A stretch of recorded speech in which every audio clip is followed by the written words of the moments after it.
ಕೋಲಾರದಲ್ಲಿ ಸರ್ಕಾರದ ವಿರುದ್ಧ ಜೆಡಿಎಸ್ ಬೃಹತ್ ಪ್ರತಿಭಟನೆಯನ್ನು ನಡೆಸಿದೆ. ಹಾಸನ ಪೆನ್ಡ್ರೈವ್ ಬಿಡುಗಡೆ ಹಿಂದೆ ಡಿಕೆ ಶಿವಕುಮಾರ್ ಕೈವಾಡ ವಿಚಾರವಾಗಿ ಕೋಲಾರದಲ್ಲಿ ಜೆಡಿಎಸ್ ಬೃಹತ್ ಪ್ರತಿಭಟನೆಯನ್ನು ನಡೆಸಿದೆ.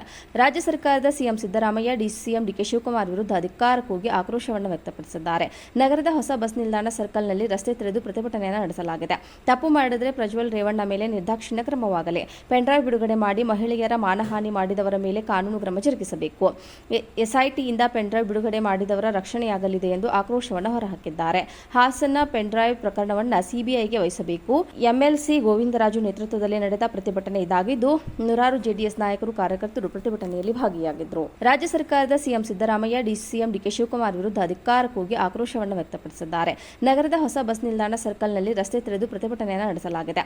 ತಪ್ಪು ಮಾಡಿದರೆ ಪ್ರಜ್ವಲ್ ರೇವಣ್ಣ ಮೇಲೆ ನಿರ್ದಾಕ್ಷಿಣ್ಯ ಕ್ರಮವಾಗಲಿ, ಪೆನ್ಡ್ರೈವ್ ಬಿಡುಗಡೆ ಮಾಡಿ ಮಹಿಳೆಯರ ಮಾನಹಾನಿ ಮಾಡಿದವರ ಮೇಲೆ ಕಾನೂನು ಕ್ರಮ ಜರುಗಿಸಬೇಕು, ಎಸ್ಐಟಿಯಿಂದ ಪೆನ್ಡ್ರೈವ್ ಬಿಡುಗಡೆ ಮಾಡಿದವರ ರಕ್ಷಣೆಯಾಗಲಿದೆ ಎಂದು ಆಕ್ರೋಶವನ್ನು ಹೊರಹಾಕಿದ್ದಾರೆ.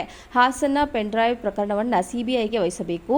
ಎಂಎಲ್ಸಿ ಗೋವಿಂದರಾಜು ನೇತೃತ್ವದಲ್ಲಿ ನಡೆದ ಪ್ರತಿಭಟನೆ ಇದಾಗಿದ್ದು, ನೂರಾರು ಜೆಡಿಎಸ್ ನಾಯಕರು, ಕಾರ್ಯಕರ್ತರು ಪ್ರತಿಭಟನೆಯಲ್ಲಿ ಭಾಗಿಯಾಗಿದ್ದರು. ರಾಜ್ಯ ಸರ್ಕಾರದ ಸಿಎಂ ಸಿದ್ದರಾಮಯ್ಯ, ಸಿಎಂ ಡಿಕೆ ಶಿವಕುಮಾರ್ ವಿರುದ್ಧ ಅಧಿಕಾರಕ್ಕೋಗಿ ಆಕ್ರೋಶವನ್ನು ವ್ಯಕ್ತಪಡಿಸಿದ್ದಾರೆ. ನಗರದ ಹೊಸ ಬಸ್ ನಿಲ್ದಾಣ ಸರ್ಕಲ್ನಲ್ಲಿ ರಸ್ತೆ ತೆರೆದು ಪ್ರತಿಭಟನೆಯನ್ನು ನಡೆಸಲಾಗಿದೆ. ತಪ್ಪು ಮಾಡಿದರೆ ಪ್ರಜ್ವಲ್ ರೇವಣ್ಣ ಮೇಲೆ ನಿರ್ದಾಕ್ಷಿಣ್ಯ ಕ್ರಮವಾಗಲಿ, ಪೆನ್ಡ್ರೈವ್ ಬಿಡುಗಡೆ ಮಾಡಿ ಮಹಿಳೆಯರ ಮಾನಹಾನಿ ಮಾಡಿದವರ ಮೇಲೆ ಕಾನೂನು ಕ್ರಮ ಜರುಗಿಸಬೇಕು, ಎಸ್ಐಟಿಯಿಂದ ಪೆನ್ಡ್ರೈವ್ ಬಿಡುಗಡೆ ಮಾಡಿದವರ ರಕ್ಷಣೆಯಾಗಲಿದೆ ಎಂದು ಆಕ್ರೋಶವನ್ನು ಹೊರಹಾಕಿದ್ದಾರೆ. ಹಾಸನ ಪೆನ್ಡ್ರೈವ್ ಪ್ರಕರಣವನ್ನು ಸಿಬಿಐಗೆ ವಹಿಸಬೇಕು. ಎಂಎಲ್ಸಿ ಗೋವಿಂದರಾಜು ನೇತೃತ್ವದಲ್ಲಿ ನಡೆದ ಪ್ರತಿಭಟನೆ ಇದಾಗಿದ್ದು, ನೂರಾರು ಜೆಡಿಎಸ್ ನಾಯಕರು, ಕಾರ್ಯಕರ್ತರು ಪ್ರತಿಭಟನೆಯಲ್ಲಿ ಭಾಗಿಯಾಗಿದ್ದರು. ರಾಜ್ಯ ಸರ್ಕಾರದ ಸಿಎಂ ಸಿದ್ದರಾಮಯ್ಯ, ಸಿಎಂ ಡಿಕೆ ಶಿವಕುಮಾರ್ ವಿರುದ್ಧ ಅಧಿಕಾರಕ್ಕೋಗಿ ಆಕ್ರೋಶವನ್ನು ವ್ಯಕ್ತಪಡಿಸಿದ್ದಾರೆ. ನಗರದ ಹೊಸ ಬಸ್ ನಿಲ್ದಾಣ ಸರ್ಕಲ್ನಲ್ಲಿ ರಸ್ತೆ ತೆರೆದು ಪ್ರತಿಭಟನೆಯನ್ನು ನಡೆಸಲಾಗಿದೆ. ತಪ್ಪು ಮಾಡಿದರೆ ಪ್ರಜ್ವಲ್ ರೇವಣ್ಣ ಮೇಲೆ ನಿರ್ದಾಕ್ಷಿಣ್ಯ ಕ್ರಮವಾಗಲಿ, ಪೆನ್ಡ್ರೈವ್ ಬಿಡುಗಡೆ ಮಾಡಿ ಮಹಿಳೆಯರ ಮಾನಹಾನಿ ಮಾಡಿದವರ ಮೇಲೆ ಕಾನೂನು ಕ್ರಮ ಜರುಗಿಸಬೇಕು, ಎಸ್ಐಟಿಯಿಂದ ಪೆನ್ಡ್ರೈವ್ ಬಿಡುಗಡೆ ಮಾಡಿದವರ ರಕ್ಷಣೆಯಾಗಲಿದೆ ಎಂದು ಆಕ್ರೋಶವನ್ನು ಹೊರಹಾಕಿದ್ದಾರೆ.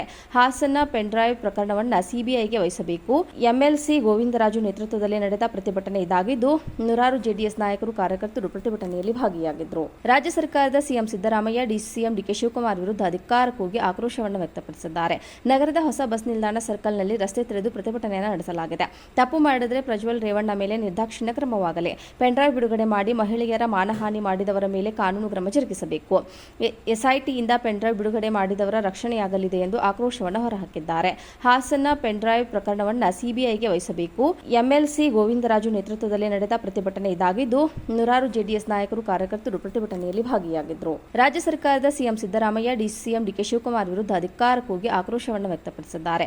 ನಗರದ ಹೊಸ ಬಸ್ ನಿಲ್ದಾಣ ಸರ್ಕಲ್ನಲ್ಲಿ ರಸ್ತೆ ತೆರೆದು ಪ್ರತಿಭಟನೆಯನ್ನು ನಡೆಸಲಾಗಿದೆ. ತಪ್ಪು ಮಾಡಿದರೆ ಪ್ರಜ್ವಲ್ ರೇವಣ್ಣ ಮೇಲೆ ನಿರ್ದಾಕ್ಷಿಣ್ಯ ಕ್ರಮವಾಗಲಿ, ಪೆನ್ಡ್ರೈವ್ ಬಿಡುಗಡೆ ಮಾಡಿ ಮಹಿಳೆಯರ ಮಾನಹಾನಿ ಮಾಡಿದವರ ಮೇಲೆ ಕಾನೂನು ಕ್ರಮ ಜರುಗಿಸಬೇಕು, ಎಸ್ಐಟಿಯಿಂದ ಪೆನ್ಡ್ರೈವ್ ಬಿಡುಗಡೆ ಮಾಡಿದವರ ರಕ್ಷಣೆಯಾಗಲಿದೆ ಎಂದು ಆಕ್ರೋಶವನ್ನು ಹೊರಹಾಕಿದ್ದಾರೆ. ಹಾಸನ ಪೆನ್ಡ್ರೈವ್ ಪ್ರಕರಣವನ್ನು ಸಿಬಿಐಗೆ ವಹಿಸಬೇಕು. ಎಂಎಲ್ಸಿ ಗೋವಿಂದರಾಜು ನೇತೃತ್ವದಲ್ಲಿ ನಡೆದ ಪ್ರತಿಭಟನೆ ಇದಾಗಿದ್ದು, ನೂರಾರು ಜೆಡಿಎಸ್ ನಾಯಕರು, ಕಾರ್ಯಕರ್ತರು ಪ್ರತಿಭಟನೆಯಲ್ಲಿ ಭಾಗಿಯಾಗಿದ್ದರು.